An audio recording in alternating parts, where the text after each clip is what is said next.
সাল্লাল্লাহু আলাইহি ওয়াসাল্লাম সাল্লাল্লাহু আলা মুহাম্মাদ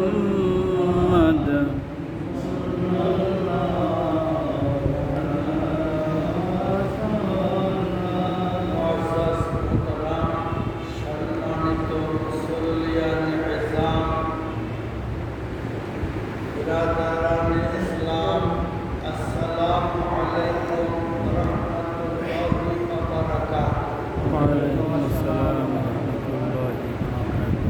আজকে পবিত্র 12 মাসের সর্বশেষ মাস জিলহজ মাস। জিলহজ মাসের আজকে 11তম তারিখ। জিলহজ মাসের 10 তারিখ কোরবানির প্রথম দিবস, 11 তারিখ দ্বিতীয় দিবস, 12 তারিখ তৃতীয় দিবস।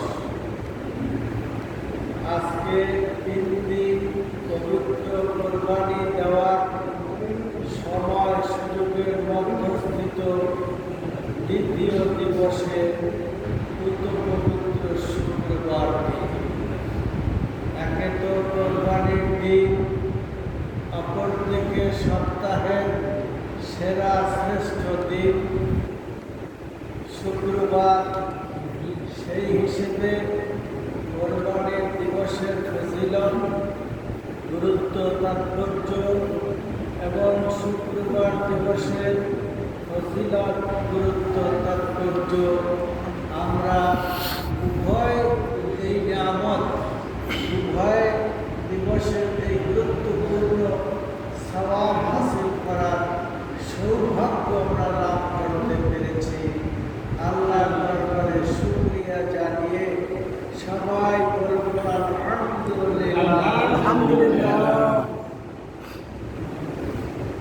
ইচ্ছা করে বা নিজের চাইছে বা নিজের কর্তৃত্বে এমন সুযোগ ধরা বা পাওয়া আশা করা না গেলেও আল্লাহ মহান রব্বুল আলামিন আমাদের জন্য অটোমেটিক 2 দিবসের ফজিলত 1 দিবসের মধ্যেই দান করেছে। ঠিক না বেঠিক? মোহতারাম হাজিরিন,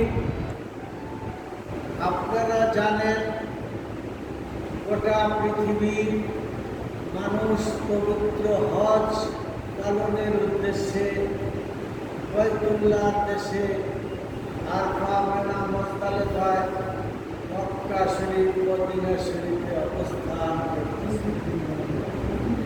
হজের যারা নওয়াইজুল হজ আরাফায় ছিলেন, 10ই জিলহজ মিনায় ছিলেন, 11-12 মিনায় রয়েছেন, তারা সকলেই সেখানে সমবেত। তারপরেও সারা পৃথিবীর মানুষ এর পাশাপাশি ঈদুল আজহা, পবিত্র কোরবানির এই সুমহান সৌভাগ্যময় ঈদ উদযাপন করেছেন। পশু, গরু, উট, দুম্বা, খাসি, বকরি এবং ভেড়া, মহিষ ইত্যাদি জবাই করার মাধ্যমে আল্লাহর সন্তুষ্টি অর্জন করেছে। কমবেশ ভালো মন্দ আমরা এই আল্লাহর হুকুম বিধান পালন করার জন্য সচেষ্ট হয়েছি। প্রাণপণ চেষ্টা করে আল্লাহর কাছে